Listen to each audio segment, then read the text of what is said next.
Students, आज हम लोग करने जा रहे हैं हाइड्रोकार्बन्स।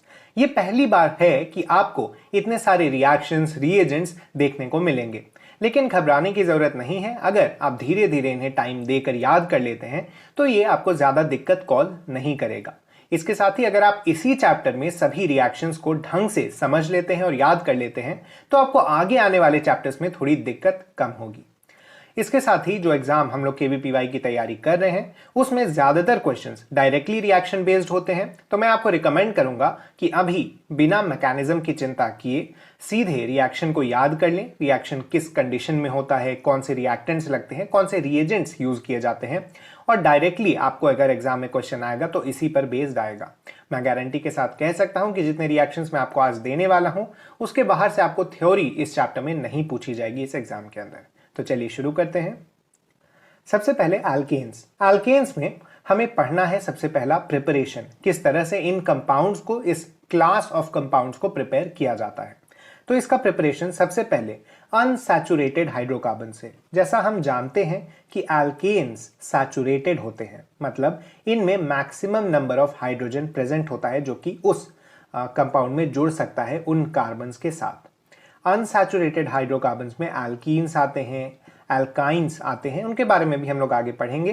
तो इन एल्कीन्स और एल्काइंस को यूज करके हम एल्केन बना सकते हैं।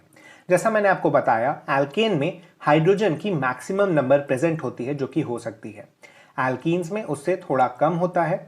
इसी को हम लोग यूज करते हैं एल्केन को बनाने के लिए। जैसा हम लोग देख सकते हैं, एल्कीन्स के साथ हम लोग हाइड्रोजनेशन कर रहे हैं, मतलब एल्कीन में हाइड्रोजन ऐड करके उस अनसैचुरेटेड कंपाउंड को हम लोग सैचुरेटेड बना देते हैं, मतलब एल्केन बना देते हैं। यहां पर आपको रिएजेंट याद रखना जरूरी है कि H2 के साथ हम लोग Ni या Pd को यूज करते हैं, निकेल या पैलाडियम के कैटलिस्ट को यूज करते हैं। ये दोनों मेटल सरफेस प्रोवाइड करते हैं हाइड्रोजनेशन के लिए। जैसे ये दोनों मेटल्स में हाइड्रोजन आके जुड़ जाता है और इसके ऊपर से कार्बन का ये डबल बॉन्ड टूटकर यहां इनके साथ बॉन्ड बना लेता है और इसके प्रोसेस से ही हाइड्रोजन्स जुड़ जाते हैं एल्केन्स बनाने के लिए। अगला है फ्रॉम एल्काइल हैलाइड्स। आपको इन कंपाउंड्स के बारे में अभी बहुत ज्यादा पता होने की जरूरत नहीं है, हम इनके ऊपर भी आगे डिस्कशन करेंगे। ये अलग चैप्टर्स ही हैं एल्काइल हैलाइड्स के ऊपर। अभी आपको पता होना चाहिए कि एल्काइल हैलाइड्स RX टाइप के कंपाउंड्स को बोलते हैं।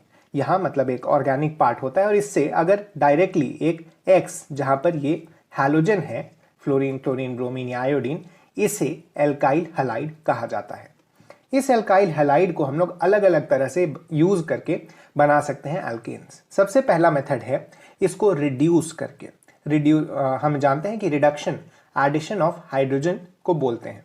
तो NaBH4, LiAlH4, PH3, SNH, ये तीनों रिड्यूसिंग एजेंट्स हैं। इन तीनों से हाइड्रोजन निकलता है बाहर और इस X- को रिप्लेस करके यहां RH बना देता है। सिमिलरली हम लोग HI प्लस रेड फॉस्फोरस को भी यूज कर सकते हैं। आपको याद रखना होगा कि HI प्लस रेड फॉस्फोरस आपको जहां भी दिखे, ये आपको अगर जहां भी दिखे वहां पर आपको रिडक्शन करानी है, मतलब हाइड्रोजन जोड़ देना है कंपाउंड के अंदर। ये अच्छे अच्छे कंपाउंड्स को भी रिड्यूस कर देता है। तो आपको याद रखना है कि एल्केन्स बनाने के लिए इस रिएजेंट का भी यूज होता है। आगे हम लोग देखें तो Zn के साथ अगर H+ यूज किया जाए तो इससे भी रिडक्शन हो जाती है। जैसा मैंने आपको बताया, अभी आपको मैकेनिज्म पर बहुत ज्यादा सोचने की जरूरत नहीं है। आप बस याद रखें कि अगर जिंक को एसिडिक मीडियम में इस कंपाउंड के साथ रिएक्ट कराया जाए, अल्काइल हैलाइड्स के साथ रिएक्ट कराया जाए, तो वो अल्काइल हैलाइड्स चेंज हो जाते हैं एल्केन्स के अंदर। अगला है Grignard reagent. Grignard reagent Mg और ईथर को यूज करके बनाया जाता है। तो हम लोग RX को जब Mg और ईथर से रिएक्ट करवाते हैं तो यहाँ R-, Mg2+ और X-, ये एक आयोनिक कंपाउंड है। जैसे हमें पता है कि NaCl में Na+ और Cl- होता है, उसी तरह से यहाँ Mg2+, X- और R- के फॉर्म में ये कंपाउंड बना हुआ है। इसे ही ग्रिग्नार्ड रिएजेंट कहते हैं। इस ग्रिग्नार्ड रिएजेंट को अगर हम लोग पानी में डाल दें तो हमें एक एल्केन और Mg का एक आयोनिक कंपाउंड मिल जाता है। आगे हम लोग देखें वुड्स रिएक्शन। आपको इन रिएक्शंस की जो नाम है वो याद रखने की ज़रूरत नहीं है, आप बस रिएजेंट याद रखें, क्योंकि ये रिएक्शंस नेम रिएक्शंस के नाम से जानी जाती हैं।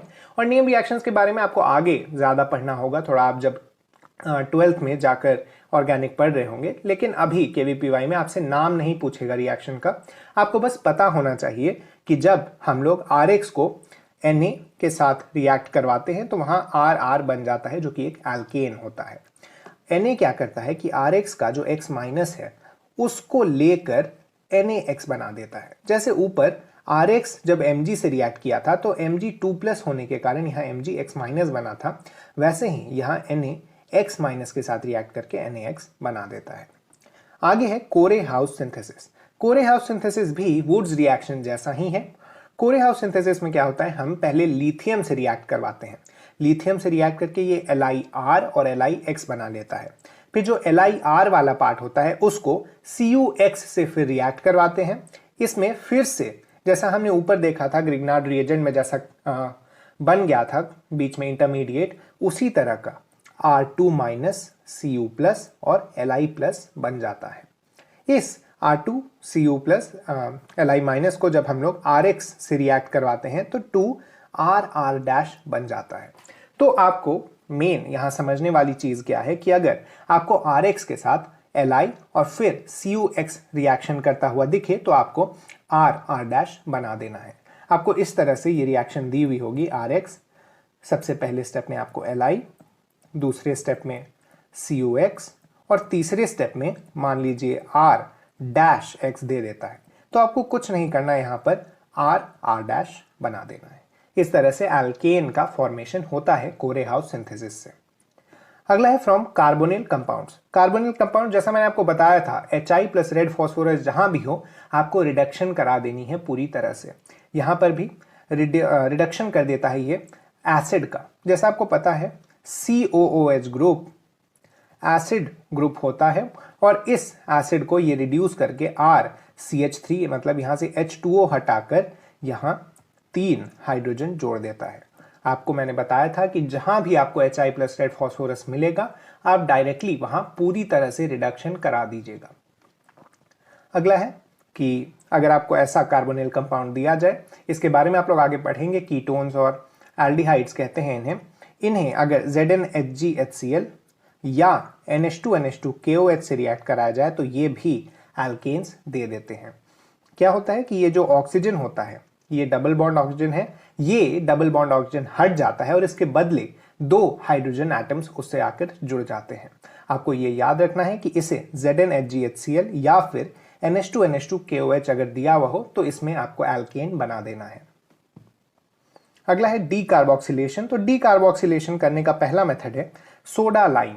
सोडा लाइम आपको इसी तरह से दिया हुआ होगा। NaOH प्लस CaO को, इसके मिक्सचर को सोडा लाइम कहा जाता है।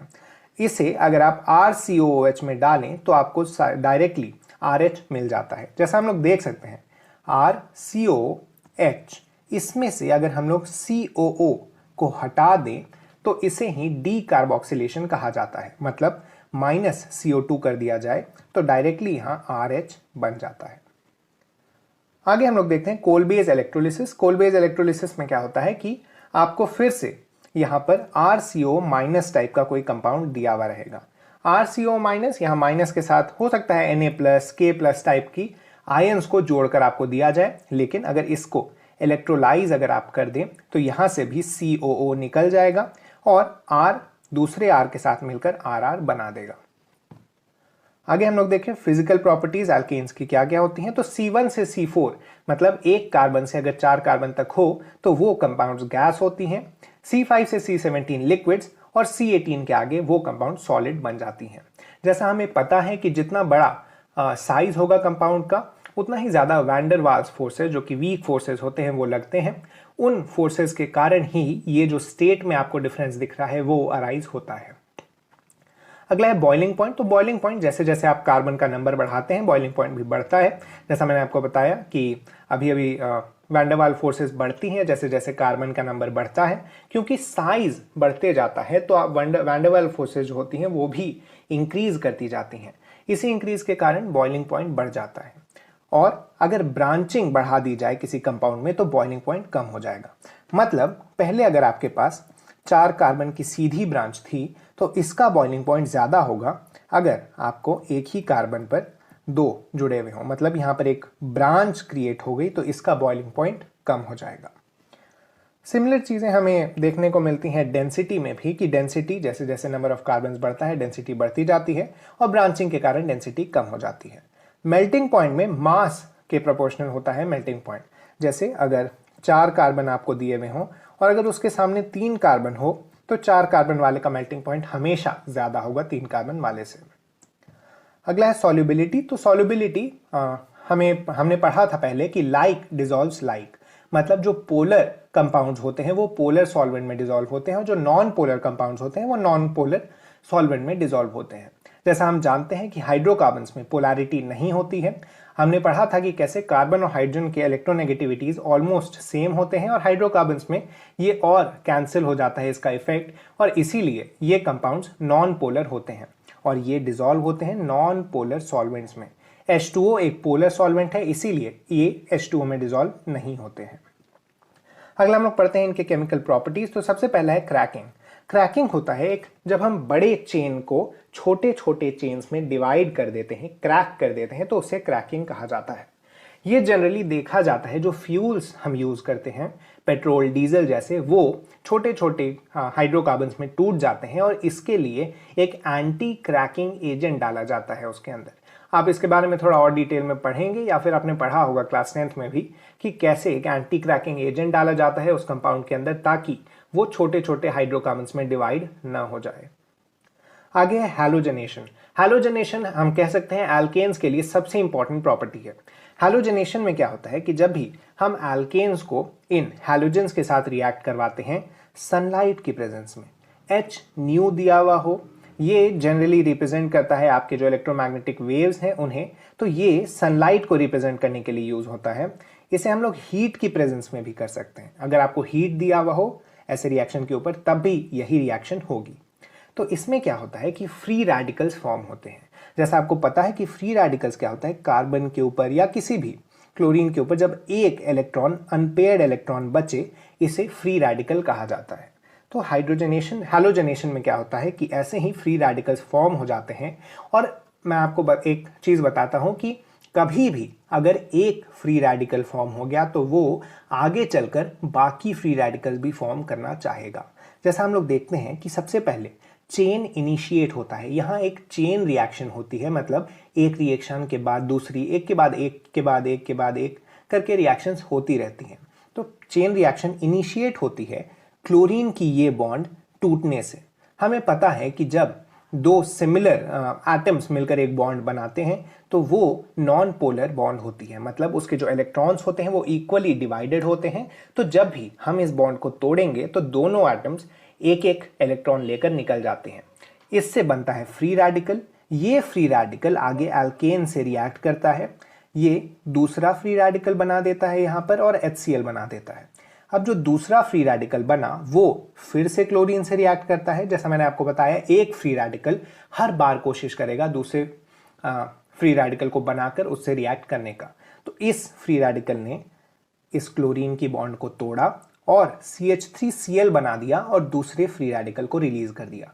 इसी तरह से ये प्रोसेस चलता रहेगा जब तक चेन टर्मिनेट ना हो जाए। चेन टर्मिनेशन में क्या होता है कि Cl मिलकर Cl2 बना ले, CH3Cl मिलकर CH3Cl बना ले, CH3CH3 मिलकर CH3CH3 बना ले।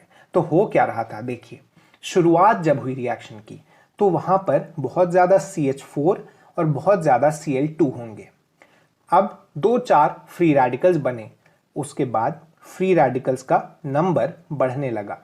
फ्री रेडिकल का नंबर जैसे जैसे बढ़ेगा वैसे वैसे इसके नंबर्स कम हो रहे होंगे, तो प्रोबेबिलिटी जो कि फ्री रेडिकल के हिट करने की कम होती चली जाएगी।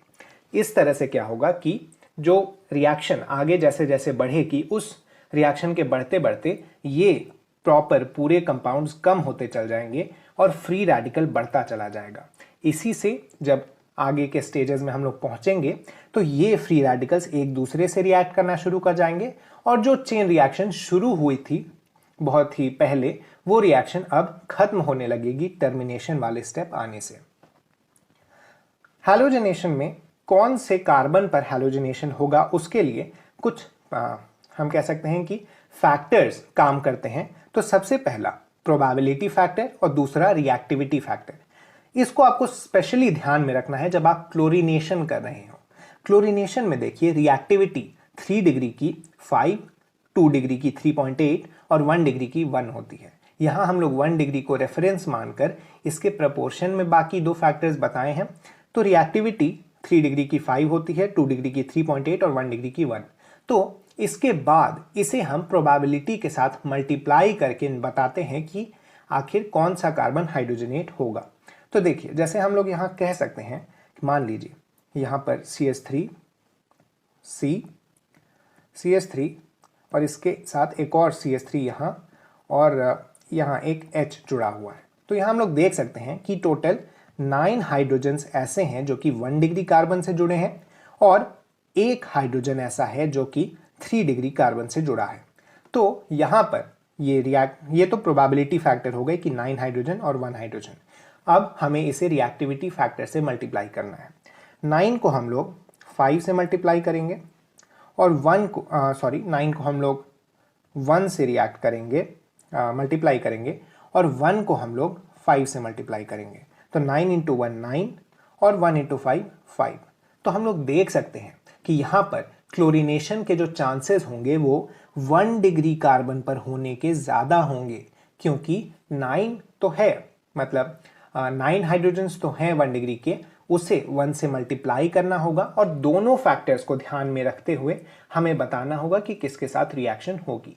तो ये आप ध्यान में रखें। हो सकता है आपसे पूछ दिया जाए कि फाइनल प्रोबेबिलिटी क्या होगी, तो आपको इसी तरह से कैलकुलेट करना है कि 9:5 के रेशियो में होगा 1 डिग्री और 3 डिग्री की रिएक्शन की प्रोबेबिलिटी। आगे हम लोग बढ़ें। ब्रोमिनेशन में ऐसी दिक्कत नहीं आती है। ब्रोमिनेशन क्या होता है? हाईली सेलेक्टिव होता है। ब्रोमिनेशन में आप देख सकते हैं 1682 और 1, मतलब 3 डिग्री के रिएक्ट होने की बहुत ज़्यादा प्रोबेबिलिटी है। आप कितने भी हाइड्रोजन क्यों ना डाल दें, वो जो 3 डिग्री के रिएक्शन की प्रोबेबिलिटी है वो ज़्यादा ही रहेगी। तो आपको आंख बंद करके ब्रोमिनेशन में 3 डिग्री में सबसे पहले, फिर 2 डिग्री और फिर 1 डिग्री कर देना है। ये काफ़ी आसान होता है ब्रोमिनेशन क्लोरीनेशन के मुकाबले।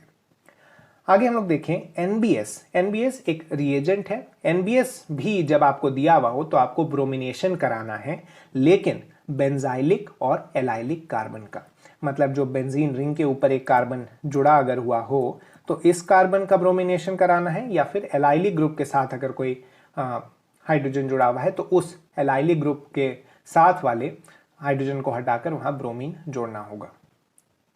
आगे है SO2Cl2 भी सिमिलर काम करता है, लेकिन क्लोरीनेशन के लिए। जैसा NBS का हमने बताया कि NBS ब्रोमीन जोड़ देता है ऐसे एलाइलिक और बेंजाइलिक कार्बन्स पर, वैसे ही SO2Cl2 क्लोरीन जोड़ देता है बेंजाइलिक और एलाइलिक कार्बन्स पे। अगला रिएक्शन है नाइट्रेशन। तो नाइट्रेशन में समझने वाली बात यह है कि जब कॉन्सेंट्रेटेड HNO3 हम लोग डालते हैं तो ये उस कंपाउंड में प्रेजेंट सभी बॉन्ड्स को तोड़ देता है। मतलब ये कार्बन कार्बन के बीच का भी बॉन्ड तोड़ सकता है, ये हाइड्रोजन कार्बन के बीच का भी बॉन्ड तोड़ सकता है, और जितने भी परम्यूटेशन एंड कॉम्बिनेशन वाले लगेंगे कार्बन्स और कंपाउंड्स बनेंगे, उन सभी में एक एक NO2 ग्रुप आपको जोड़ना पड़ेगा। जैसा हम लोग देख सकते हैं यहाँ 3 कार्बन्स की एक चेन थी। तो सबसे पहला कंपाउंड कैसे बना होगा? ये हाइड्रोजन हटा दिया गया होगा और यहाँ पर एक NO2 जोड़ दिया गया, तो ये कंपाउंड बना था। दूसरे कंपाउंड को बनाने के लिए सेकंड से हाइड्रोजन हटाकर यहाँ NO2 जोड़ा गया। तीसरे कंपाउंड को बनाने के लिए ये तोड़ दिया गया और इससे हम देख सकते हैं कि 2 अलग अलग कंपाउंड्स बन गए। एक में NO2 इस तरफ जुड़ा और दूसरे में सिंगल कार्बन पर NO2 जुड़ा है। इस तरह से हम लोग आगे बढ़ सकते हैं। अगला है सल्फोनेशन। सल्फोनेशन में क्या होता है कि सिर्फ कार्बन और हाइड्रोजन के बीच की बॉन्ड टूटती है। नाइट्रेशन में हमने देखा था कि कार्बन कार्बन वाली बॉन्ड भी टूट सकती है, लेकिन सल्फोनेशन में ऐसा नहीं होता। सल्फोनेशन में आपको सिर्फ एक हाइड्रोजन हटाकर वहां SO3H ग्रुप जोड़ देना होता है, और इससे आप डायरेक्टली इस क्वेश्चन को सॉल्व कर सकते हैं। जैसा हमने देखा यहाँ पर सिर्फ 2 प्रोडक्ट्स ही बन रहे हैं। इसके रिएक्टिविटी की order 3 degree, greater than 2 degree, greater than 1 degree, जैसा हमने ब्रोमिनेशन में देखा था। अगला है कंबशन। कंबशन के बारे में आपने काफ़ी डिटेल में पढ़ा है कि कैसे एल्केन्स को जब O2 की प्रेजेंस में बर्न करते हैं तो CO2 और H2O बनता है। आपने मोल कॉन्सेप्ट में उसका फॉर्मूला भी देखा था कि कैसे आप number of moles of H2O और number of moles of CO2 निकाल सकते हैं अगर आपको एल्केन दिया हुआ हो तो। अगला है आइसोमराइजेशन। आपको बस इसमें यही याद रखना है कि जब भी AlCl3 से रिएक्ट कराया जाएगा किसी एल्केन को तो उसके आइसोमर्स सभी फॉर्म हो जाएंगे। जैसा हम देख सकते हैं यहाँ पर एक स्ट्रेट चेन थी पहले और बाद में यहाँ पर एक ब्रांच्ड चेन बन गई है, मतलब यहाँ पर चेन आइसोमरिज्म आ गया है। हमने GOC वाली वीडियो में इसे कवर किया था कि कैसे हम लोग चेन आइसोमरिज्म को आइडेंटिफाई कर सकते हैं। अगला है एरोमेटाइजेशन। फिर से आपको यही याद रखना है कि अगर AlCl3, Cr2O3 और हीट या फिर V2O5 और हीट या MO2O3 और हीट दिया गया हो तो आपको एरोमेटाइज कर देना है वहां पर ऐसे रिंग्स को, या फिर ये रिंग नहीं है, ये चेन है असल में, लेकिन ये रिंग बन सकती है अगर इन दो जगहों से कार्बन को जोड़ दिया जाए। होता यही है इसमें कि सबसे पहले V2O5 यहां से 2 हाइड्रोजन्स को हटाकर ये रिंग कंप्लीट कर देता है, जैसा हम यहां पर देख सकते हैं, और फिर इससे एक एक हाइड्रोजन हर कार्बन से हटाकर ये क्या करता है कि इन जगहों पर पाई बॉन्ड्स ला देता है और ये लास्टली बेंजीन रिंग बना देती है। ऐसे ही अगर आपको कोई और कंपाउंड भी दिया गया हो जो कि बेंजीन बनने का कैपेसिटी रखता है और अगर आपको ये रिएजेंट्स दिए गए हों तो आपको डायरेक्टली वहां पर एरोमेटाइजेशन करके एक एरोमेटिक कंपाउंड बना देना है।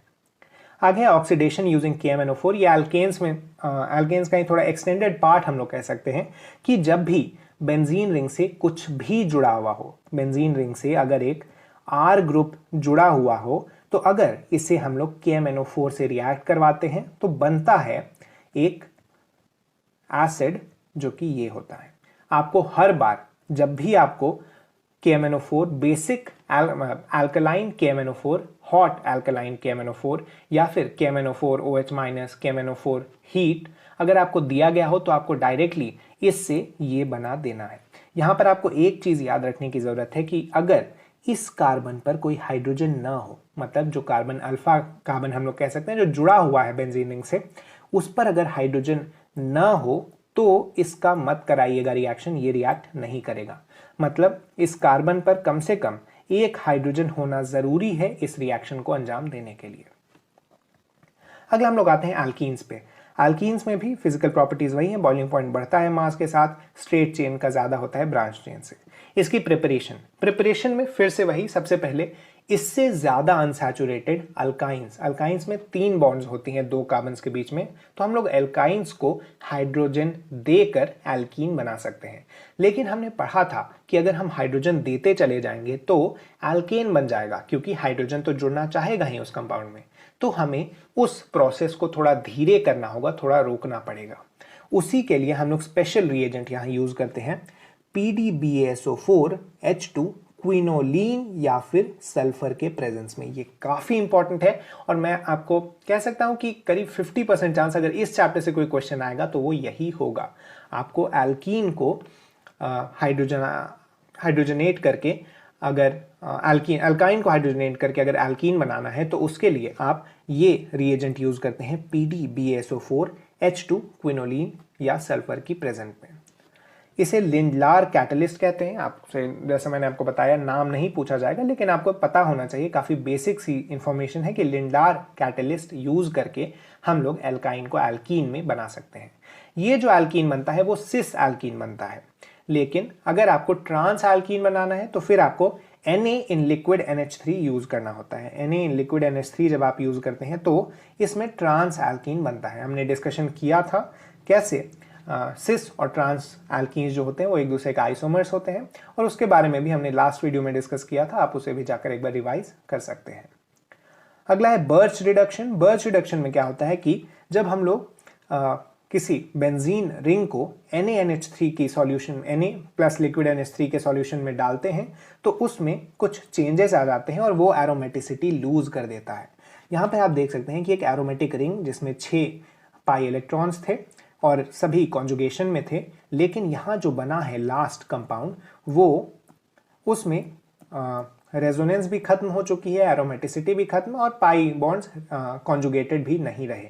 ये रिडक्शन, मतलब इसे रिडक्शन कहा जाता है क्योंकि इसमें भी हाइड्रोजन ऐड हो जाता है।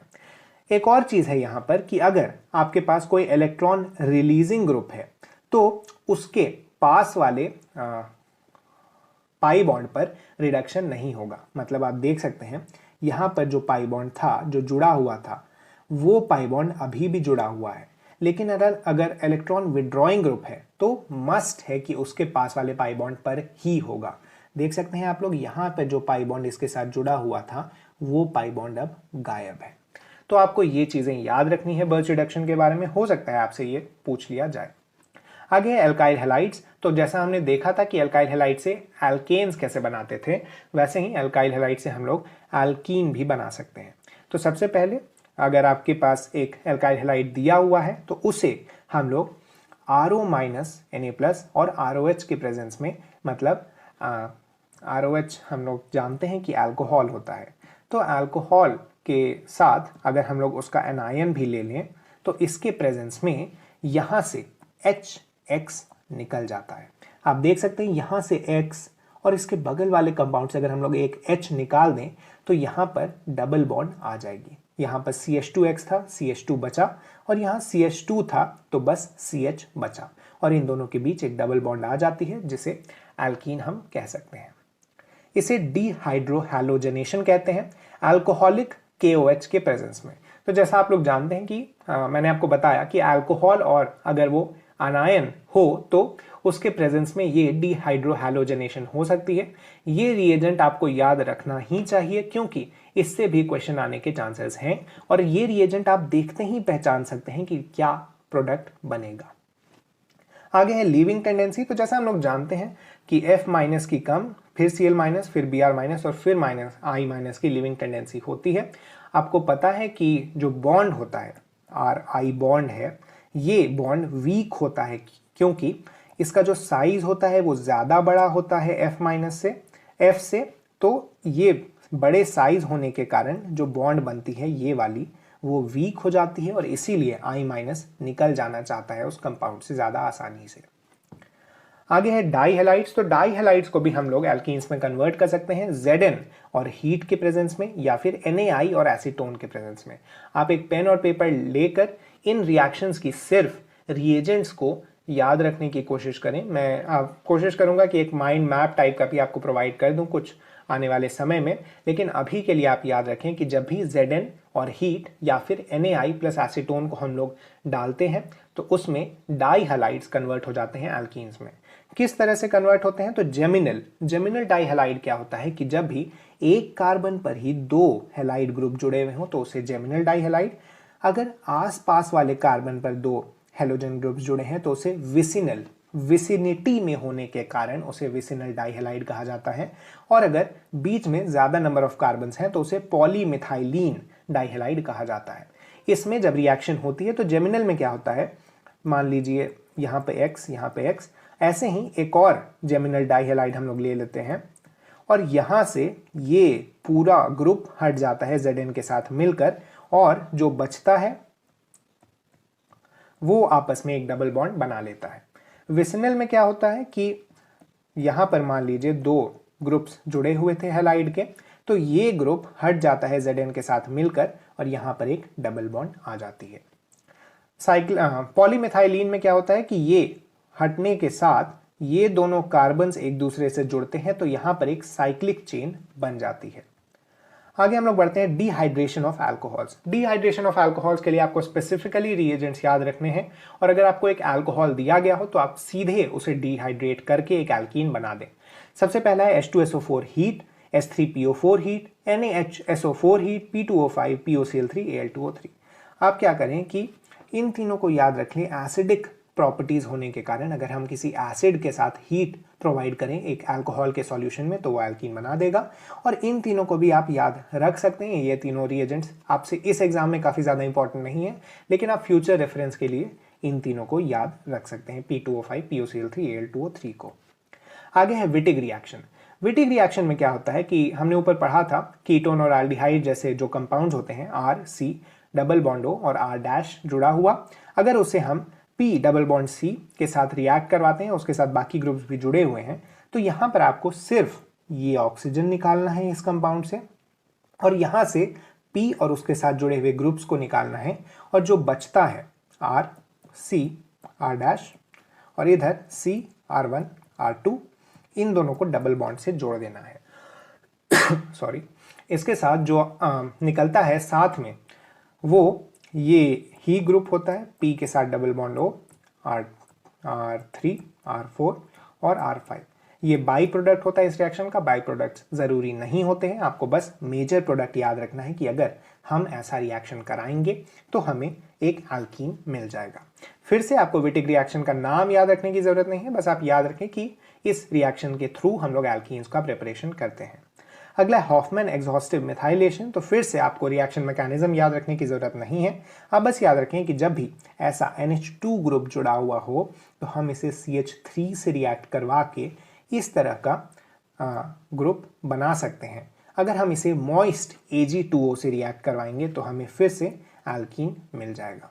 होता क्या है कि मॉइस्ट और Ag2O जो होता है वो AgOH बना लेता है, तो इस AgOH से OH माइनस ग्रुप निकल जाता है बाहर, और ये OH माइनस ग्रुप ही इस रिएक्शन को अंजाम देकर एक एल्कीन का फॉर्मेशन करता है। आगे हम लोग देखते हैं केमिकल प्रॉपर्टीज क्या क्या होती हैं इसमें। तो सबसे पहला हाइड्रोजनेशन। हमने पढ़ा है कि कैसे हाइड्रोजनेशन होकर हम बना सकते हैं आसानी से एल्केन। उसके बाद है हाइड्रेशन। हाइड्रेशन एक इंपॉर्टेंट प्रॉपर्टी। हाइड्रेशन हम लोग एल्कीन्स की 3 तरह से करते हैं। सबसे पहला है एसिड कैटेलाइज्ड, जिसमें हम लोग H2O को एक एसिड की प्रेजेंस में एल्कीन से रिएक्ट करवाते हैं, तो हमें यहाँ पर एक कार्बन पर OH और एक कार्बन पर H जुड़ते हुए दिखेगा। अगला है ऑक्सीमर्क्यूरेशन, डीमर्क्यूरेशन। तो इसमें क्या होता है, इसका जो रिएजेंट होता है वो लंबा है, आप थोड़ा टाइम लेकर इसे याद कर सकते हैं। इस रिएजेंट को आप जहां देखेंगे वैसे ही आपको समझ जाना है कि ये ऑक्सीमर्क्यूरेशन डीमर्क्यूरेशन का प्रोसेस है। आप देख सकते हैं यहाँ Hg है। Hg हम जानते हैं मर्क्यूरी होता है, और इसी के कंपाउंड के कारण क्या होता है कि पहले ऑक्सीमर्क्यूरेशन होता है, मतलब HgO जुड़ता है, और फिर डी ऑक्सीमर्क्यूरेशन होता है, मतलब ये निकल जाता है। इसी से यहाँ पर जो फाइनल प्रोडक्ट बनता है उसमें एक कार्बन पर H और एक पर OH जुड़ा हुआ मिलता है। अगला है B2H6 THF H2O2 OH- के प्रेजेंस में हाइड्रोबोरेशन ऑक्सीडेशन। इसमें भी आपको एक पर H एक पर OH जोड़ना है। अभी मार्कोनिकोव रूल के बारे में हम लोग बहुत डिस्कशन नहीं करेंगे, उस रूल के बेसिस पर यहाँ पर जुड़ता है, या फिर एंटी मार्कोनिकोव रूल के बेसिस पर। आपको डायरेक्टली एग्जाम में ये रिएजेंट्स देकर नहीं पूछेगा मार्कोनिकोव या एंटी मार्कोनिकोव। अभी आपको याद रखना है कि एक पर H और एक पर OH अगर आप जोड़ दें तो आपको हाइड्रेशन होता हुआ दिखेगा इन एल्कीन कंपाउंड्स का। अगला है एडिशन ऑफ HX। तो HX का एडिशन हम CH2Cl2 के प्रेजेंस में अगर करते हैं तो हमें यहाँ एक पर H और एक पर X जुड़ता हुआ दिखता है। यहाँ पर भी आप देख सकते हैं रिएक्टिविटी की जो ऑर्डर होती है वो HI की सबसे ज़्यादा, फिर HBr, फिर HCl और फिर HF की होती है। यहाँ पर एक इफेक्ट देखने को मिलता है, जैसा मैंने आपको बात किया था कि मार्कोनिकोव एंटी मार्कोनिकोव, तो यहाँ पर एक खराश इफेक्ट देखने को मिलता है। होता क्या है कि अगर HBr के साथ ROOR को डाला जाए, मतलब कोई भी पेरोक्साइड, अगर ऑर्गेनिक पेरोक्साइड को हम लोग यूज करते हैं इसके साथ, तो यहाँ पर एंटी मार्कोनिकोव रूल के हिसाब से एडिशन होती है। आप इसे ऐसे याद रख सकते हैं कि हमारे पास जिस भी कार्बन पर ज्यादा हाइड्रोजन होता है, नॉर्मल कंडीशन में उसी कार्बन पर जाकर अगला हाइड्रोजन जुड़ता है। लेकिन इसमें क्या होता है कि जिस कार्बन पर ज्यादा हाइड्रोजन था वहां पर जाकर नहीं जुड़ता है अगला हाइड्रोजन, वो पोजीशन Br ले लेता है। इसी तरह से आपको इसे याद रखना है। मार्कोनिकोव रूल यही कहता है कि जो हाइड्रोजन होता है वो उस कार्बन पर जाकर जुड़ेगा जहां पर सबसे ज्यादा नंबर ऑफ हाइड्रोजन्स हैं, और जो भी ग्रुप उसके साथ है वो उस कार्बन पर जुड़ेगा जहां नंबर ऑफ हाइड्रोजन्स कम है। इसी रूल को फॉलो नहीं करता है ये HBr और ROOR का कॉम्बिनेशन। अगर हम ROOR के बिना करते तो जैसा हम लोग जानते हैं कि ज्यादा हाइड्रोजन वाले पे अगला हाइड्रोजन जुड़ गया आके, और कम हाइड्रोजन वाले पे Br आके जुड़ के, तो आप इसे इस तरह से याद रख सकते हैं। अगला है एडिंग X2। X2 को अगर हम लोग CCl4 मतलब एक ऑर्गेनिक नॉन पोलर सॉल्वेंट की प्रेजेंस में ऐड करते हैं तो इस तरह से एडिशन हो जाती है। ये एक एंटी एडिशन है, मतलब अगर एक तरफ से X जुड़ा है तो दूसरा X दूसरी तरफ से आकर जुड़ेगा। ये आप रिएक्शन मैकेनिज्म जब आप इसकी पढ़ेंगे तब आपको समझ में आएगा क्यों होता है ऐसा। अभी के लिए बस आप याद रखें कि एक एंटी एडिशन है। अगला है कि Br2 वाटर टेस्ट। अगर हम लोग किसी भी अनसैचुरेटेड कंपाउंड, जैसा मैंने आपको बताया था एल्कीन और एल्काइन को Br2 वाटर ब्रोमीन वाटर में डालते हैं तो ब्रोमीन वाटर डीकलराइज हो जाता है, मतलब ब्रोमीन वाटर का जो कलर होता है वो हट जाता है, कलर वाटर ट्रांसपेरेंट हो जाता है, अपने ओरिजिनल कलर में आ जाता है जब भी कोई अनसैचुरेटेड कंपाउंड उसमें डाला जाता है। इस टेस्ट की मदद से हम लोग एल्कीन्स और एल्कीन एल्काइन को अलग अलग डिफरेंशिएट कर सकते हैं। आगे अगर हम लोग X2 को H2O की प्रेजेंस मतलब किसी पोलर सॉल्वेंट की प्रेजेंस में ऐड करते तो क्या होता, तो इसमें क्या होगा कि एक बार तो X जुड़ेगा लेकिन उसके एंटी में OH आकर जुड़ जाएगा, ना कि X। तो ये बस आपको याद रखना है कि जब भी पोलर सॉल्वेंट की प्रेजेंस में ऐसा कुछ करेंगे तो वहां OH आकर जुड़ जाएगा। अगला है ऑक्सीडेशन। तो ऑक्सीडेशन हम लोग जो करवाते हैं वो दो रिएजेंट्स हम लोग मेजरली यूज करते हैं नॉर्मल ऑक्सीडेशन के लिए, OSO4 और कोल्ड एंड डाइल्यूट KMnO4। इसमें क्या होता है कि इसमें आकर दो OH ग्रुप्स जुड़ जाते हैं दोनों कार्बन्स पर जो कि डबल बॉन्ड से जुड़े हुए थे पहले। और अगर हम लोग hot and concentrated alkaline KMnO4 use कर लेंगे, जो कंपाउंड हमने पहले पढ़ा था किस तरह से हम लोग बेंजीन से जुड़े हुए एल्केन वाले कार्बन को 1 डिग्री कार्बन को किस तरह से हम लोग एसिड में कन्वर्ट करते हैं, तो वही यहाँ पर हमें देखना है कि अगर हम लोग उसी हॉट कॉन्सेंट्रेटेड अल्कलाइन KMnO4 को डालते हैं तो यहाँ पर क्या होता है कि जो डबल बॉन्ड होता है वो टूट जाता है। मान लीजिए इन दोनों कार्बन्स के बीच एक डबल बॉन्ड था तो ये टूट जाएगा और जहां पर डबल बॉन्ड था वहां पर एक O आ जाएगा, मतलब यहां पर एक O, यहां पर एक O। और इस डबल बॉन्ड वाले कार्बन पर कोई H अगर लगा हुआ था पहले से तो इस H को हटाकर यहां पर OH आ जाएगा, मतलब जितना ज्यादा ऑक्सीडेशन हो सकता है यहां हो जाएगा, क्योंकि hot and concentrated alkaline KMnO4 काफी स्ट्रॉन्ग ऑक्सीडाइजिंग एजेंट है। यहां पर मैंने वही समझाया है कि जब भी एक डबल बॉन्ड हो और अगर एक हाइड्रोजन हो तो ये डबल बॉन्ड टूटकर डबल बॉन्ड O और OH बना लेती है, और अगर यहाँ पर कोई दूसरा ऑर्गेनिक ग्रुप जुड़ा हुआ हो तो ये ऑर्गेनिक ग्रुप पर कोई इफेक्ट नहीं पड़ेगा, सिर्फ आप डबल बॉन्ड O जोड़ दें। यहाँ पर एक एग्जाम्पल भी मैंने लिया है जो मैंने अभी आपको बताया कि कैसे यहाँ पर एक O और इस H को हटाकर यहाँ एक OH मतलब CH3COOH बन गया। सेम चीज इस तरफ भी होगी और 2CH3COH बन जाएगा। तो आपको बेसिकली यही याद रखना है कि जहां पर डबल बॉन्ड था उस डबल बॉन्ड को तोड़िए, वहां O जोड़ दीजिए, और अगर उस डबल बॉन्ड वाले कार्बन पर कोई हाइड्रोजन था तो उस हाइड्रोजन के बदले वहां OH लिख दीजिए। अगला है ओजोनोलाइसिस। ओजोनोलाइसिस भी सिमिलर प्रोसेस था जैसा हमने पहले देखा। तो ओजोनोलाइसिस में भी आपको बेसिकली यही करना है, आपको पहले डबल बॉन्ड तोड़नी है, वहां पर O जोड़ देना है। उसके बाद का एक स्टेप होता है या तो रिडक्टिव या तो ऑक्सीडेटिव। ऑक्सीडेटिव में क्या होता है, जैसा हमने KMnO4 में पढ़ा, अगर कोई H ग्रुप जुड़ा हुआ है तो इस H को हटाकर यहां OH लग जाएगा ऑक्सीडेटिव में, और रिडक्टिव में इस H का H ही रहेगा। रिडक्टिव और ऑक्सीडेटिव ओजोनोलाइसिस के जो रिएजेंट्स हैं आपको याद रखने हैं। रिडक्टिव में Zn, MES, PH3P, ये तीनों अगर आपको रिएजेंट्स दिए हुए हों तो आपको जस के तस बस ऑक्सीजन जोड़ के छोड़ देना है, और अगर H2O, H2O2, Ag2O, KMnO4 वाले रिएजेंट दिए हुए हैं तो आपको H को OH में कन्वर्ट कर देना है। अगला हम लोग बढ़ते हैं एल्काइंस की तरफ। एल्काइंस की प्रिपरेशन सबसे पहला है कार्बाइड। कार्बाइड क्या होता है, इनऑर्गेनिक कंपाउंड्स होते हैं। कार्बाइड में इस तरह के C2-, C3-4- टाइप के आयंस बने रहते हैं, और आपको सिर्फ इनमें H2O से रिएक्शन करानी होती है ताकि इनमें आकर हाइड्रोजन्स जुड़ जाएं और ये एक organic compound alkyne to be more specific बना लें।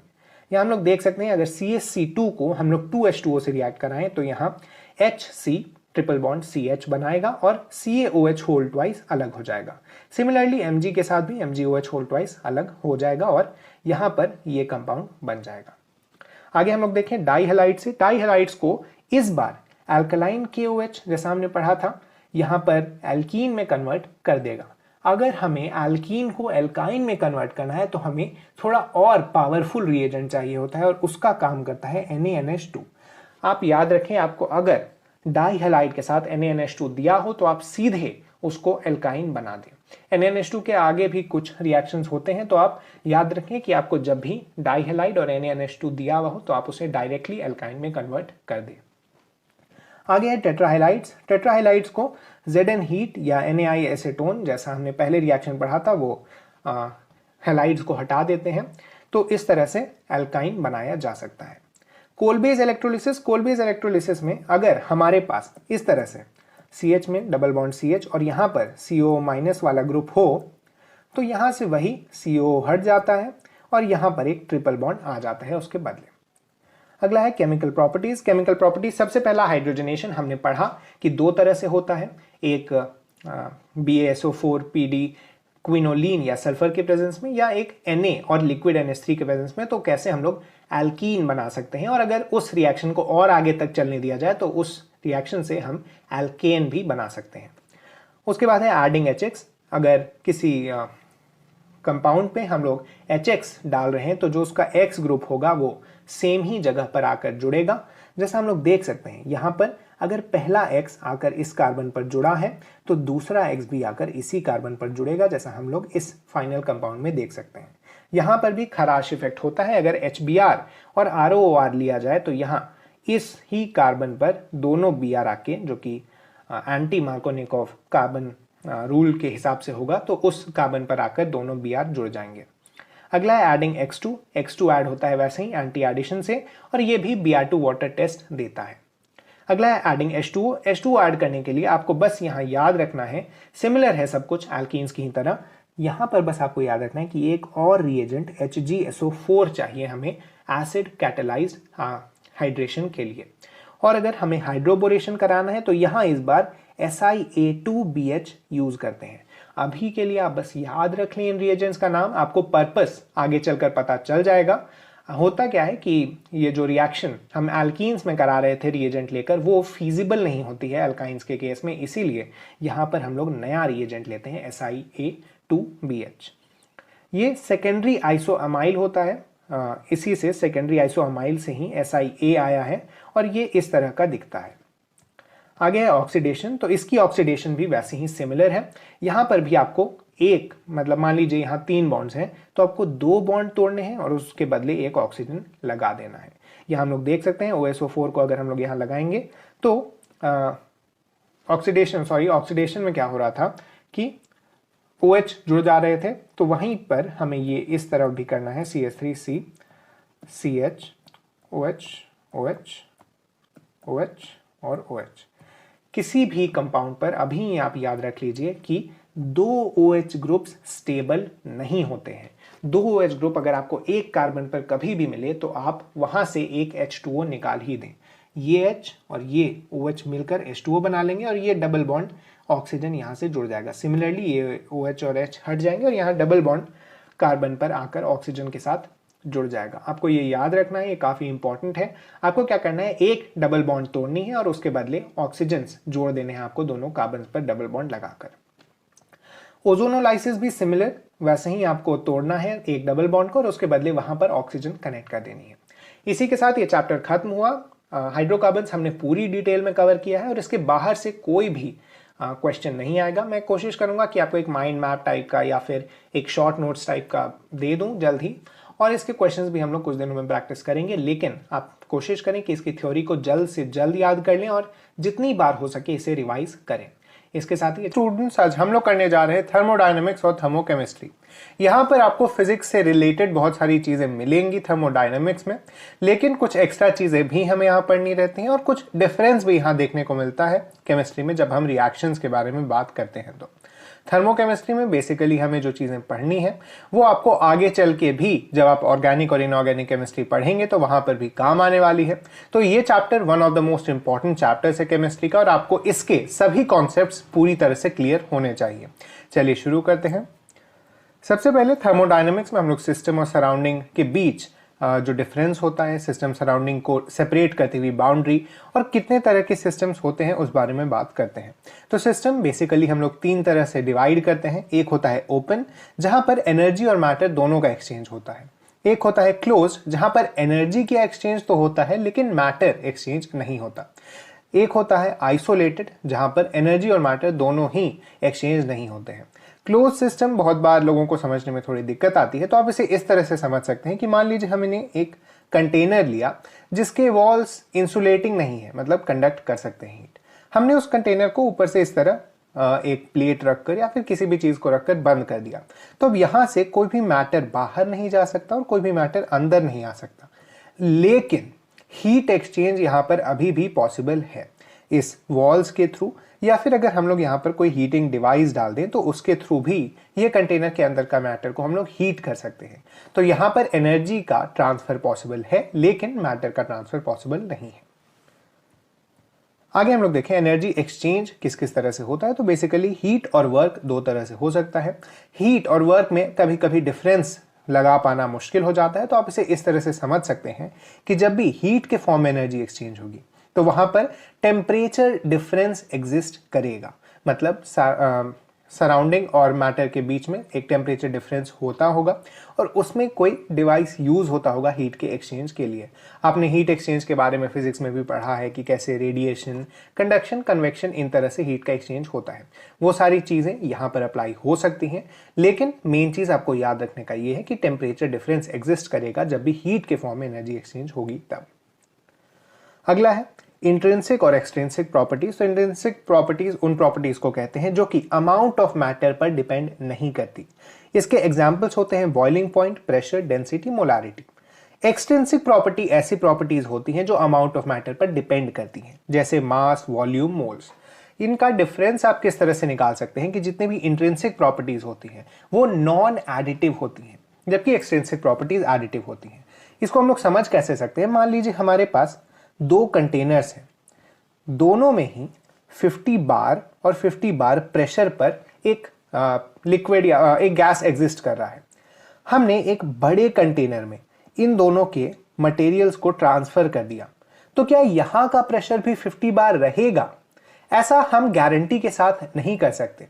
इसके साथ ही क्या यहां का प्रेशर 100 बार हो जाएगा, मतलब 50 और 50 ऐड होकर यहां 100 हो जाएंगे, यह भी कहना पॉसिबल नहीं है। लेकिन अगर हमारे पास ऐसा सिचुएशन रहता कि यहां पर 100 ग्राम ऑफ अ मटेरियल है और यहां पर भी 100 ग्राम ऑफ अ मटेरियल है, जब हम लोग इन दोनों मटेरियल्स को मिक्स करेंगे तो हमें यहां पर 200 ग्राम ही मिलेगा।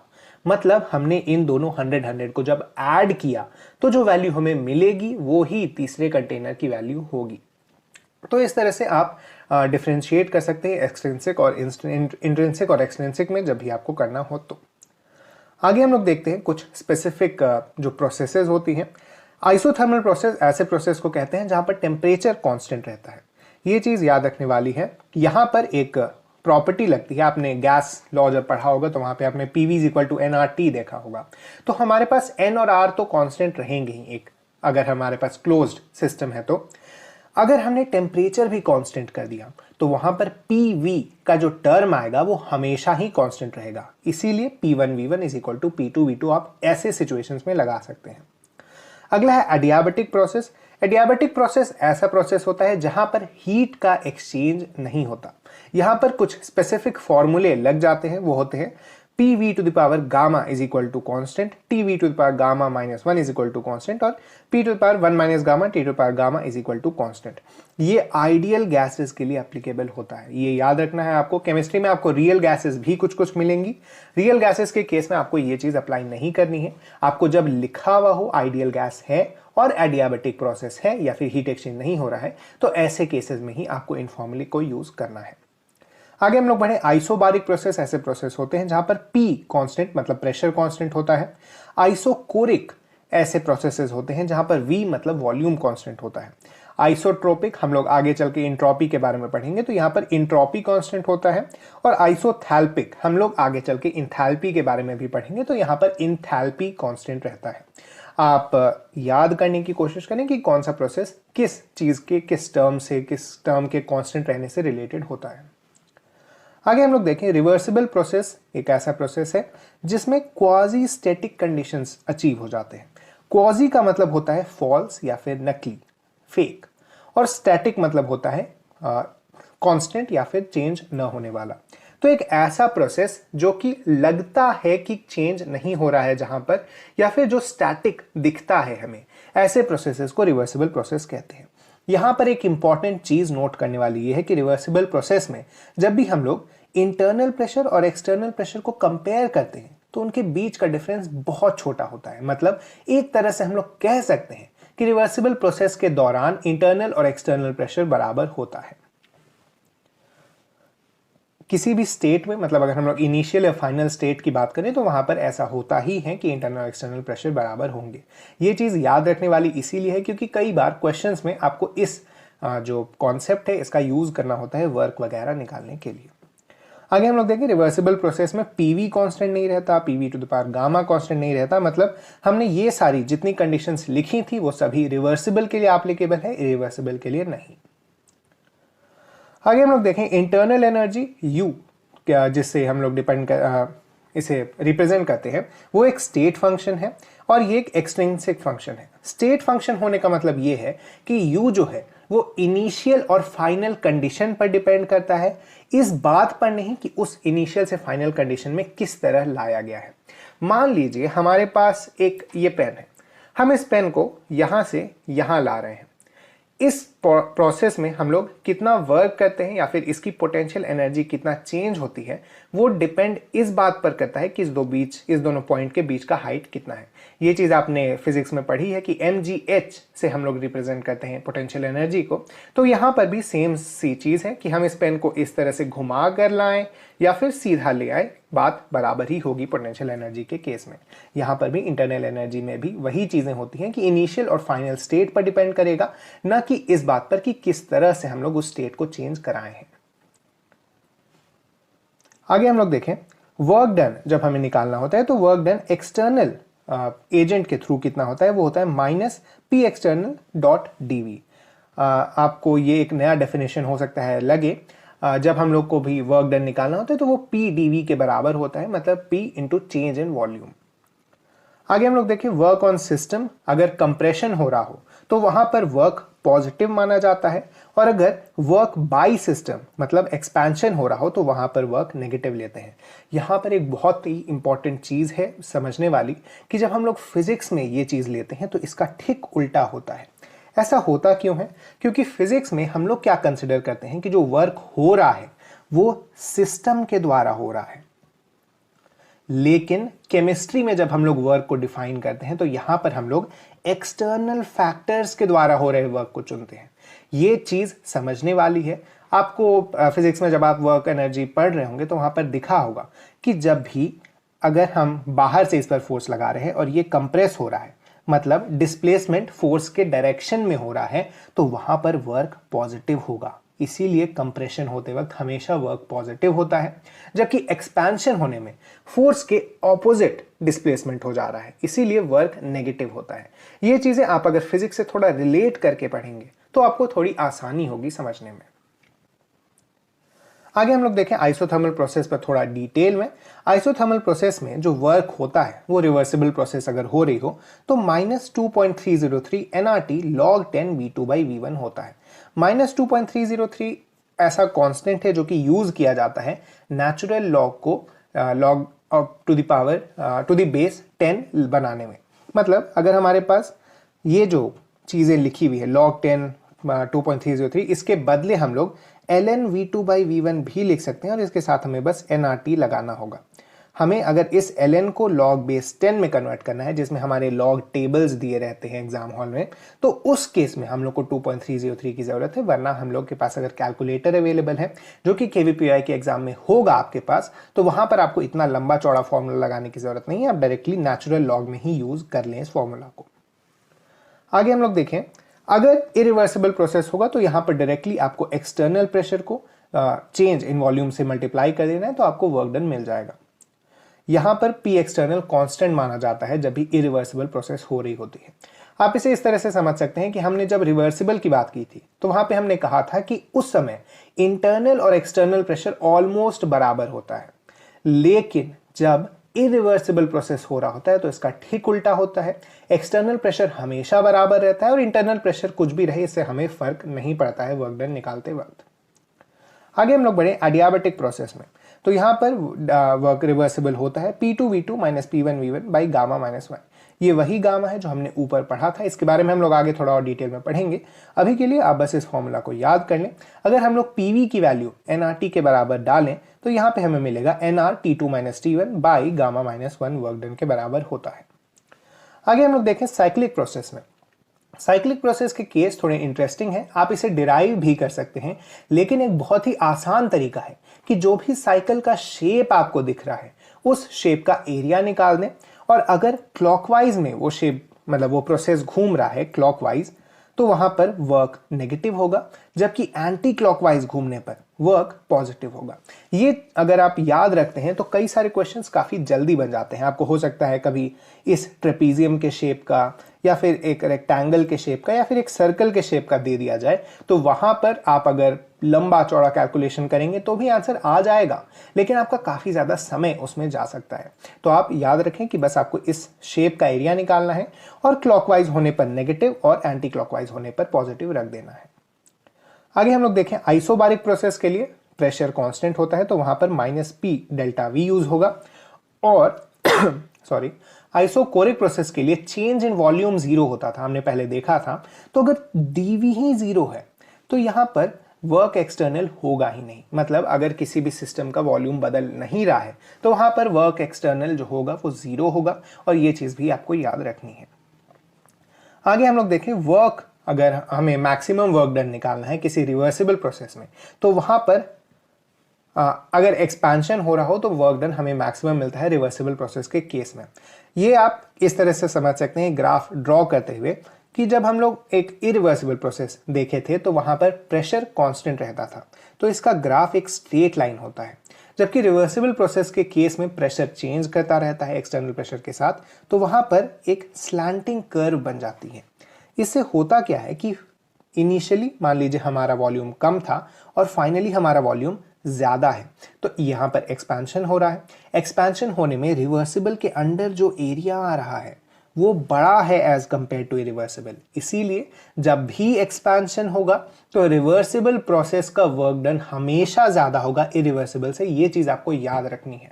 ये डायरेक्ट थ्योरी बेस्ड क्वेश्चंस आ जाते हैं इस पर, तो इसीलिए इस चीज को आप याद रख लें तो बेहतर होगा।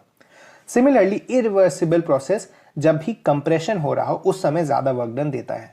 आप ऐसे देख सकते हैं इसको कि फिर से यहाँ एक स्लैंटिंग कर्व बना है, यहाँ पर वॉल्यूम कम हो रहा है क्योंकि कंप्रेशन है, और जब हम लोग इरिवर्सिबल में देखते हैं तो यहाँ पर एक स्ट्रेट लाइन बनती है। तो इस बार इरिवर्सिबल का एरिया ज्यादा हो गया, इसीलिए इरिवर्सिबल में ज्यादा वर्क डन हो रहा है।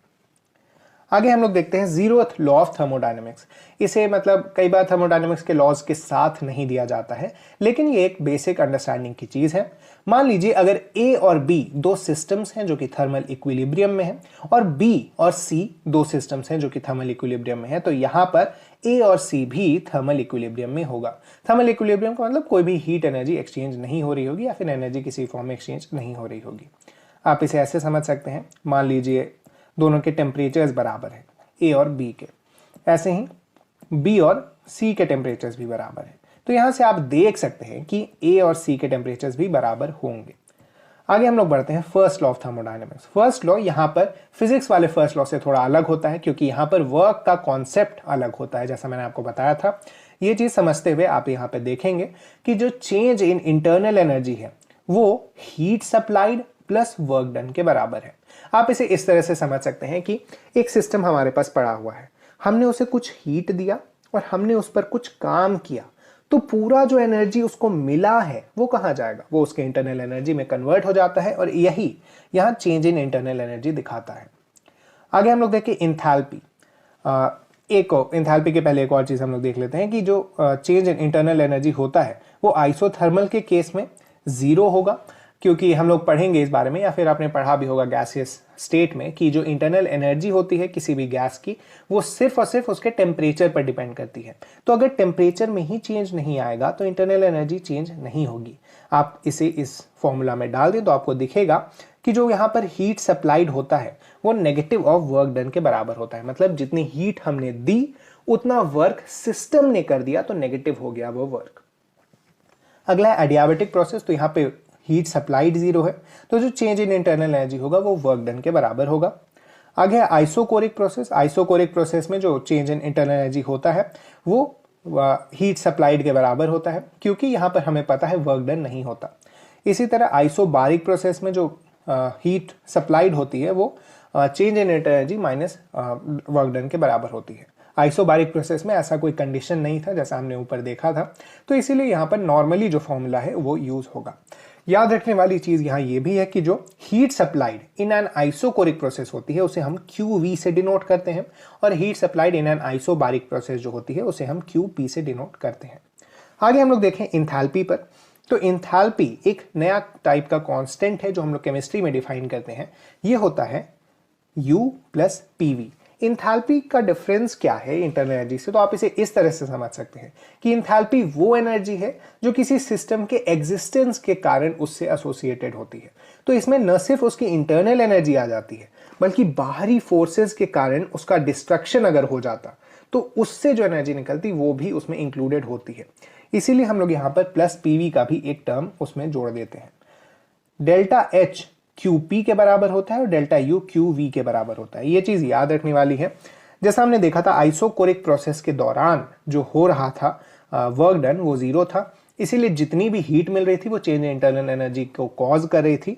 यही चीज यहाँ पर लिखा हुआ है।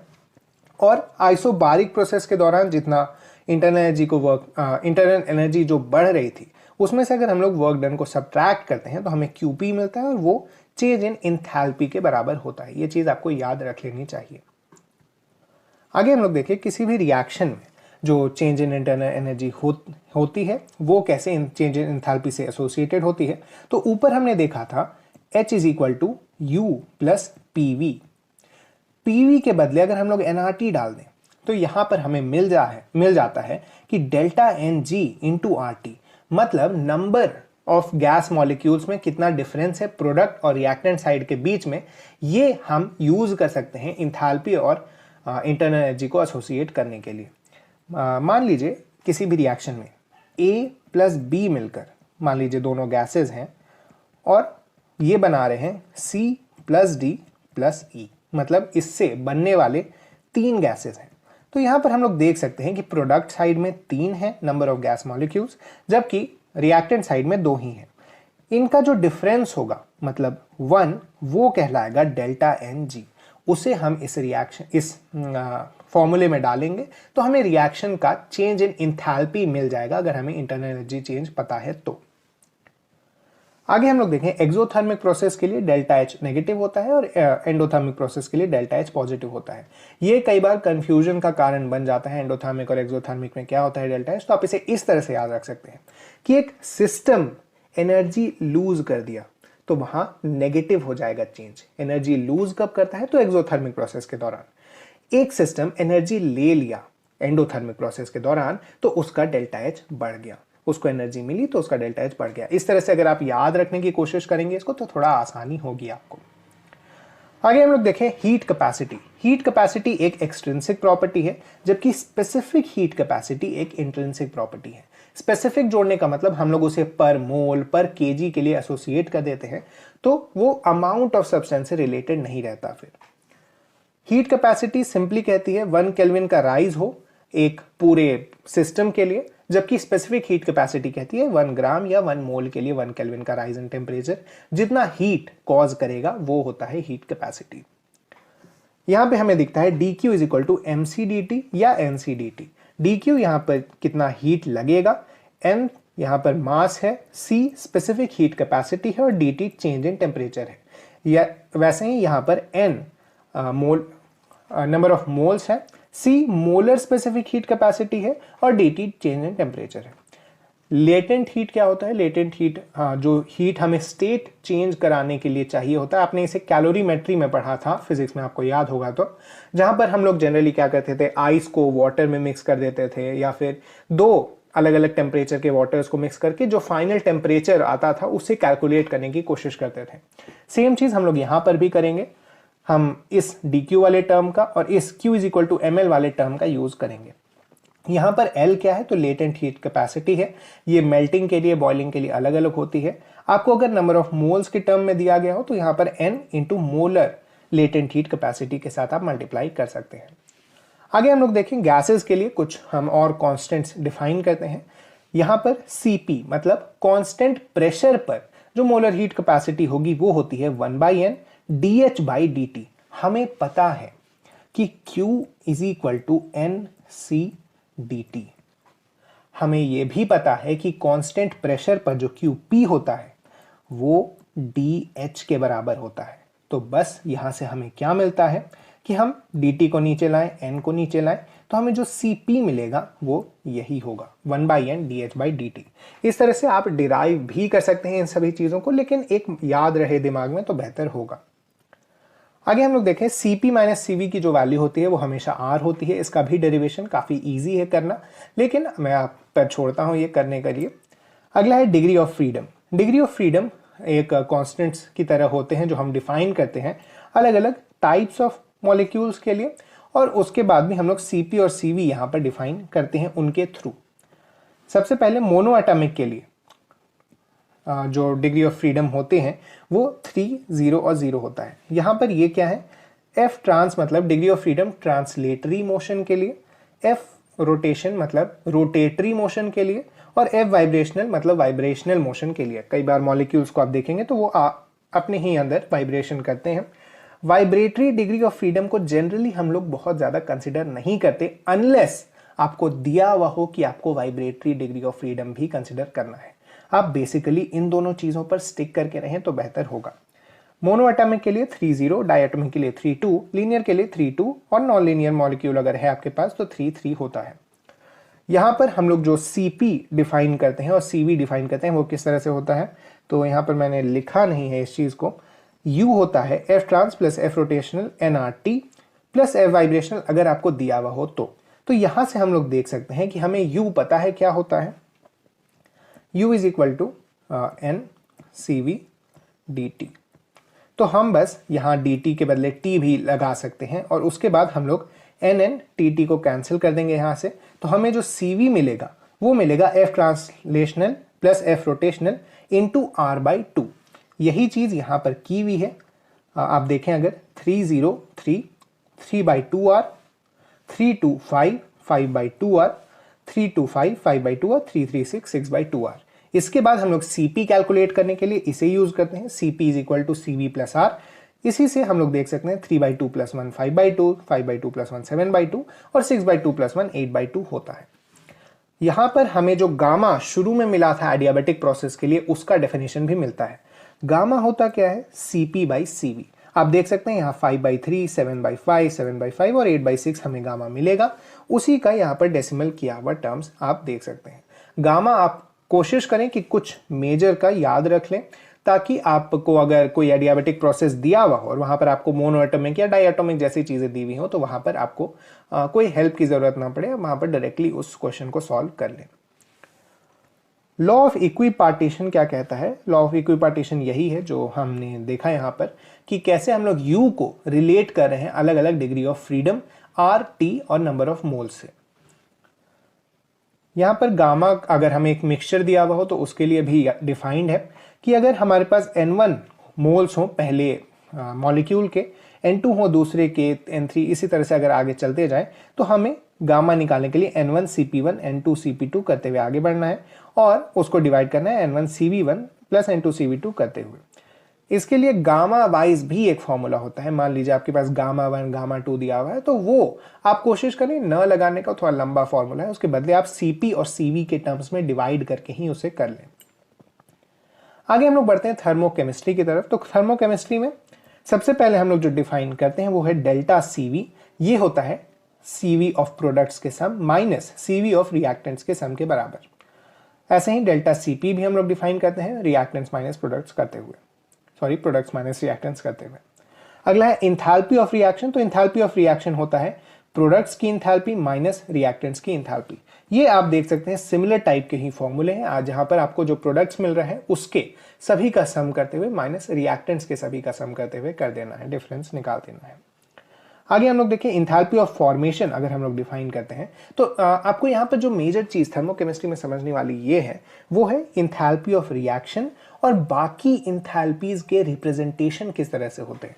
जैसे यहाँ पर हम अगर इंथैल्पी ऑफ फॉर्मेशन को रिप्रेजेंट करें तो वो डेल्टा एफ नीचे में और एच ये इंथैल्पी के चेंज को दिखाता है और ये फॉर्मेशन को रिप्रेजेंट करता है।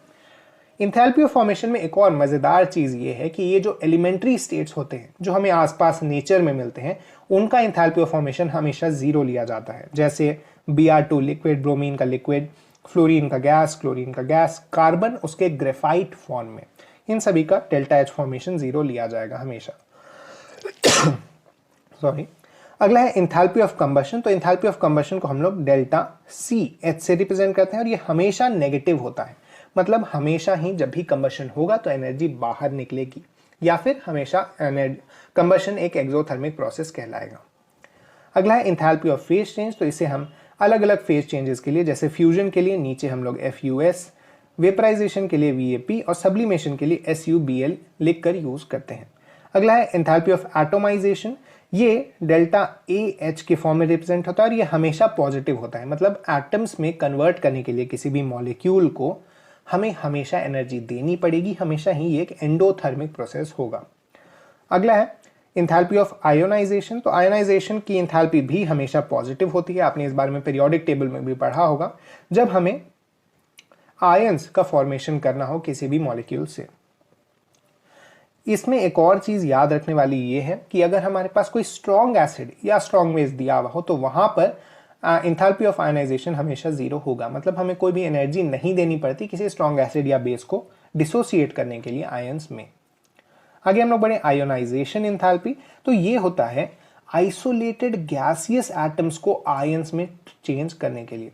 ये इसके बारे में आपने पढ़ा होगा पीरियोडिक टेबल में थोड़ा स्पेसिफिकली किस तरह से आयनाइजेशन इंथैल्पी का ट्रेंड बदलता है। तो यहाँ पर आप देख भी सकते हैं कि अगर हम लोग आगे बढ़े तो इंथैल्पी ऑफ सॉल्यूशन क्या होता है। तो इंथैल्पी ऑफ सॉल्यूशन कहलाता है इंथैल्पी ऑफ लैटिस, मतलब उसका जो स्ट्रक्चर बना है उसके अंदर की enthalpy, minus enthalpy of hydration, मतलब उसे पानी में डालने पर कितना एनर्जी निकल रहा है। यहाँ पर याद रखने वाली चीज ये है कि इंथैल्पी ऑफ लैटिस या फिर लैटिस इंथैल्पी हमेशा पॉजिटिव होगी और हाइड्रेशन इंथैल्पी हमेशा नेगेटिव होगी। किसी भी लैटिस को, किसी भी स्ट्रक्चर को तोड़ने के लिए आपको एनर्जी देनी पड़ेगी और पानी में डालने पर हर आयन या हर मॉलिक्यूल या फिर हम लोग कहें हर एटम हमेशा ही एनर्जी रिलीज करेगा। सॉल्यूशन को सॉल्यूबल होने के लिए लैटिस इंथैल्पी को कम होना पड़ेगा हाइड्रेशन से और नॉट सॉल्यूबल होने के लिए लैटिस इंथैल्पी को ज्यादा होना पड़ेगा। ये हम लोग इस तरह से समझ सकते हैं कि कोई भी प्रोसेस कोशिश करती है कि अपने अंदर से एनर्जी रिलीज करे। मतलब अगर एनर्जी के रिलीज वाला फैक्टर डोमिनेंट होगा तो वहां पर वो प्रोसेस होने के चांसेस बढ़ जाएंगे। इसीलिए सॉल्यूबल होने के चांसेस बढ़ाने के लिए हमें जो एक्सोथर्मिक वाला नेगेटिव इंथैल्पी चेंज वाला पार्ट है उसे फोकस देना पड़ेगा, उसे बढ़ावा देना पड़ेगा। आगे हम लोग देखें इंथैल्पी ऑफ न्यूट्रलाइजेशन। जब एक एसिड और बेस को मिक्स करते हैं तो जो न्यूट्रलाइज होते वक्त एनर्जी रिलीज होती है तो इंथैल्पी ऑफ न्यूट्रलाइजेशन नेगेटिव होती है हमेशा और ये -13.7 किलो कैलोरीज पर मोल के बराबर होता है। आप इस वैल्यू को भी याद रख सकते हैं। कई बार कुछ जो एग्जाम्स होते हैं उनमें ये वैल्यू नहीं दी होती है, आपको याद रखना बेहतर पड़ेगा। आगे हम लोग देखें बॉन्ड इंथैल्पी। तो बॉन्ड इंथैल्पी हमेशा पॉजिटिव होती है और ये मान लीजिए कहीं नाइट्रोजन के ही केस में हम लोग देख लें तो यहाँ 3 बॉन्ड्स हैं। इन तीनों बॉन्ड्स की जो स्पेसिफिक अलग अलग बॉन्ड इंथैल्पीज हैं उन्हें ऐड करके एवरेज निकालना पड़ता है और तब हमें जाकर एक की बॉन्ड इंथैल्पी मिलती है। यहाँ पर आप देख सकते हैं, आप पहला बॉन्ड तोड़ने में, दूसरा बॉन्ड, तीसरा बॉन्ड, जितने भी बॉन्ड्स हैं उसमें उन तीनों को तोड़कर जो एवरेज निकलेगा उसे ही हम लोग बॉन्ड इंथैल्पी कहेंगे उस बॉन्ड के लिए। आगे हम लोग एक और टर्म डिफाइन करते हैं इंट्रोपी। इंट्रोपी क्या होता है? रैंडमनेस को रिप्रेजेंट करता है। हमने ऊपर देखा था किस तरह से इंथैल्पी उसके एग्जिस्टेंस से रिलेटेड था, यहाँ पर एंट्रोपी उस चीज के रैंडमनेस से रिलेटेड है। एंट्रोपी की एक फॉर्मूला ये होती है, इसे आप याद नहीं भी कर सकते, ये एक मतलब बेसिक फॉर्मूला होता है एंट्रोपी निकालने का, जहाँ पे जो ओमेगा है वो number of ways in which the state of system can be found है, मतलब कितनी तरह से उसके सिस्टम को पाया जा सकता है किसी भी स्पेस के अंदर। एंट्रोपी एक स्टेट फंक्शन है और एक एक्सट्रिंसिक फंक्शन है। चेंज इन एंट्रोपी किस तरह से डिफाइन होती है, तो वो कितना रिवर्सिबल प्रोसेस के दौरान हीट गया है या आया है, डिवाइडेड बाय वो हीट किस टेम्परेचर पर गया या आया है। ये वाला डेफिनेशन आपको याद रखना है। इसे ही एवरेज फॉर्म में इस तरह से हम लोग लिख सकते हैं, चेंज इन जो एंट्रोपी होगी वो Q रिवर्सिबल बाय T के बराबर होगी। हम लोग एंट्रोपी ऑफ अ सिस्टम एक और तरह से डिफाइन करते हैं, NCV ln T2 by T1 NR ln V2 by V1। अगर मान लीजिए हमें इनिशियल स्टेट दिया हुआ है जिसका टेम्परेचर और वॉल्यूम मिले हुए है, और फाइनल स्टेट दिया हुआ है जिसका टेम्परेचर T2 और वॉल्यूम V2 दिया हुआ है, तो इस केस में हम लोग किस तरह से एंट्रोपी का चेंज निकालेंगे वो इस फॉर्मूले से आता है। इसी तरह से अगर आपको प्रेशर और टेम्परेचर दिया हुआ हो तो वो किस तरह से निकालना है वो आप यहां पर देख सकते हैं। सॉलिड्स और लिक्विड्स के लिए अगर हम लोग एंट्रोपी चेंज डिफाइन करें तो वो होता है MC ln T2 by T1। ये भी आप याद रख सकते हैं, वैसे सॉलिड्स और लिक्विड्स के केस में ये बहुत ज्यादा पूछा नहीं जाता है। आगे हम लोग देखें सेकंड लॉ ऑफ थर्मोडायनेमिक्स। तो सेकंड लॉ ऑफ थर्मोडायनेमिक्स आपने काफी डिटेल में फिजिक्स में पढ़ा होगा, जहां पर कार्नोट साइकिल और इंजन वगैरह के हम लोग बात करते हैं। रेफ्रिजरेशन की भी बात वहां पर थोड़ी थोड़ी होती है।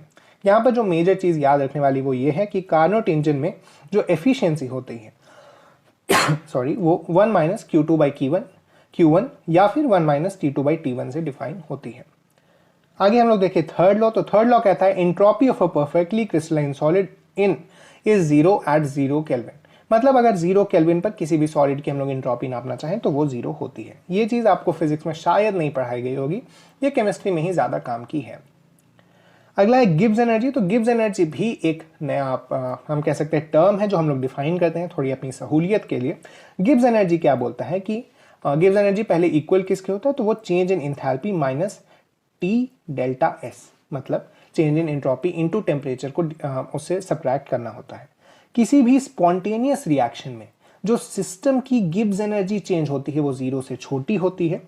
इसके लिए हम लोग एक और चीज करते हैं कि गिब्स एनर्जी होता क्या है, कि गिब्स एनर्जी उस एनर्जी को कहते हैं जो कि किसी यूजफुल वर्क में लाया जा सके। मतलब मान लीजिए कहीं हाइड्रो इलेक्ट्रिसिटी हमें जनरेट करनी है, तो पानी गिर रहा है किसी हाइट से, उससे एक टरबाइन घूम रहा है, उस प्रोसेस के बाद कितनी एनर्जी हम लोग यूज कर सकते हैं इलेक्ट्रिसिटी बनाने के लिए, उस जो एनर्जी का वो जो पार्ट होगा उसे गिब्स एनर्जी कहेंगे। यहां पर वही चीज लिखा गया है कि किसी भी सिस्टम की अगर गिब्स एनर्जी 0 से छोटी होती है तो वो एक स्पॉन्टेनियस प्रोसेस होता है, मतलब उसका होना तय है। इसको हम लोग इस तरह से भी कहते हैं कि अगर पूरे उस सिस्टम की जो टोटल एंट्रोपी होती है वो 0 से बड़ी होती है तो वहां पर भी वो प्रोसेस स्पॉन्टेनियस कहलाता है। सिस्टम की जो गिब्स एनर्जी होती है वो -T टोटल एंट्रोपी चेंज के बराबर होता है। इक्विलिब्रियम पर जो सिस्टम का गिब्स एनर्जी चेंज होता है वो 0 के बराबर होता है। आप इसे इस तरह इस ग्राफ से भी समझ सकते हैं, ये चीज आप इक्विलिब्रियम में भी थोड़ा डिटेल में पढ़ेंगे। Delta G not minus RT ln KP के बराबर होता है, जहां पर KP इक्विलिब्रियम का जो कांस्टेंट होता है उसके बराबर है। आगे हम लोग देखें पॉलीट्रॉपिक प्रोसेस। तो पॉलीट्रॉपिक प्रोसेस भी फिजिक्स में ही ज्यादा काम आता है। केमिस्ट्री में आपको बस मेजर फॉर्मूला पता होना चाहिए कि अगर हमें PVX के फॉर्म में कोई भी प्रोसेस के बारे में दिया हुआ हो तो यहाँ पर इसकी जो स्पेसिफिक हीट कैपेसिटी होगी वो CV plus R by 1 - x के बराबर होगी, जबकि वर्क डन जो उसमें होगा NR x - 1 T2 - T1, जैसा हमने एडियाबेटिक में भी देखा था उसी तरह से यहाँ वर्क डन डिफाइन होगा। और इसे 1/x P2 V2 - P1 V1 भी लिख सकते हैं। इस तरह से ये चैप्टर खत्म हुआ। हम लोग नेक्स्ट वीडियो के साथ मिलेंगे।